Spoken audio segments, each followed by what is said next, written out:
My impressions video for Deadly Premonition.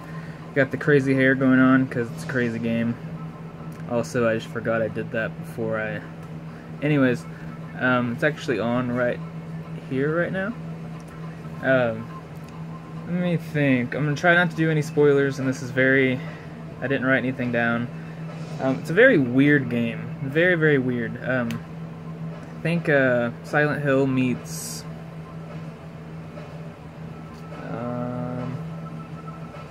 like a cheesy B movie, because it has like a, it's like one of those horror movies where they're kind of like funny also, like they try to be funny with like random little jokes and stuff, and it is funny. Basically you're a guy named, he keeps calling himself Zach, but I think he has two personalities or something. I don't forget what the other one's name is, but he's a detective. Sorry, I thought I heard something. But he's a detective, and he talks to himself all the time. Very, very strange guy. He's really a weirdo, but I can't see the game any other way without him. We're probably one of the weirdest protagonists I've ever seen in the game before, though. Basically, you're trying to solve a murder mystery. You talk to all these weird town folk that have like their own backstories and their own little quirks and weirdnesses about them. The gameplay, it's kind of spotty sometimes. Well, so this is really like just off the top of my head. The game gets kind of glitchy at times. I was driving behind a car, and the car turned off randomly into the grass and then went into the ground. I don't even know where it went. It was kind of funny. But basically it's like an open world. You'll see like your objective is like 5,000 yards away, and you gotta hop in your cop car and drive there. You have like a little gas meter and a little like damage meter, which I didn't know the damage meter went up even when you hit ghosts, so I like blew my car up from killing ghosts and whatnot. So but yeah, the only thing that annoys me is the time factor on it. Like you gotta get, it has like military time, and it says like get to this objective between 1,200 hours and like 1,500 hours or something. And I got really mad and raged a few times on this one part because I went there too early, like way too early. It was like 10 hours too early, which I didn't feel like sitting. I think it was longer than 10 hours. I don't know. But I found out from Gaming Central peeps that you can smoke a cigarette to make yourself pass the time. So I get my guy to smoke a cigarette. Passes like an hour, and I'm like, okay, I have 20 cigarettes, so I'll just keep passing hours. Pass another hour, I'm like, you know, I'm just gonna inch down to the time.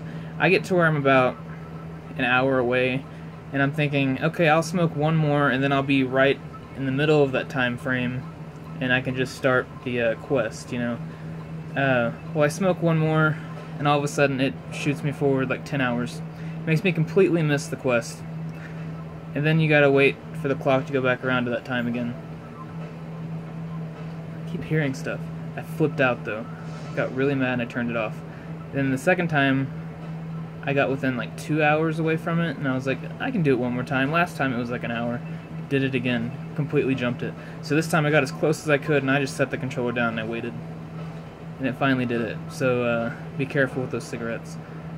The thing I don't understand on the game too is there's a sleep meter and a hunger meter. I don't know why. They seem very unnecessary to me. Like they're very unnecessary. If you don't eat for a long time and your hunger meter goes all the way down, pretty much you will start losing health. I keep hearing noises. Sleep meter, I don't even know what that thing's about. I think you might start losing health too. I don't know, completely unnecessary though. Those are the only things I don't like. This game had a very, very, very small budget though, so you kind of have to appreciate it for what it is, because it's very buggy. Not very, I've seen way buggier games, but you can just tell, because the graphics look kind of like PS2 graphics, just a little bit smoother, which isn't a problem to me. I think it has a lot of charm. If you appreciate it for what it is, that like a small company did it with very little income.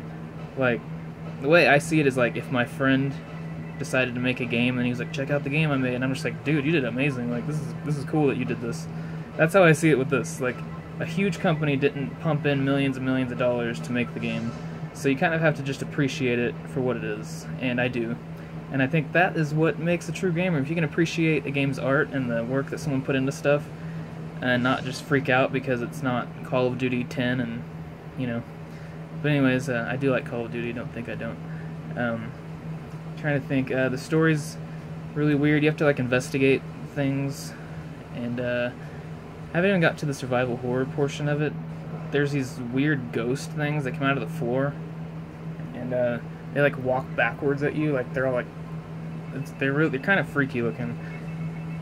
They were scarier before I saw like a million of them. They get really scary when they're outside because they're like jerking towards you, like, I don't know, like weird jerk ghosts, jerks. But yeah, I'm trying to think of something else. The start menu is really weird too. Look at the start menu. There's like a deer head randomly bobbing about, and like it's like an outdoor living room. I don't know, it's very strange game. I don't know what the people were thinking when they made it, but it's pretty cool. It's the game of the month for July, by the way. Yeah, I'm trying to think of more. You collect like trading cards. I don't know what the point in those are either. There are side quests you can miss, but you can go back and chapter select and do them. And I think that's about it. If you have any questions, comment below. I'll see you later.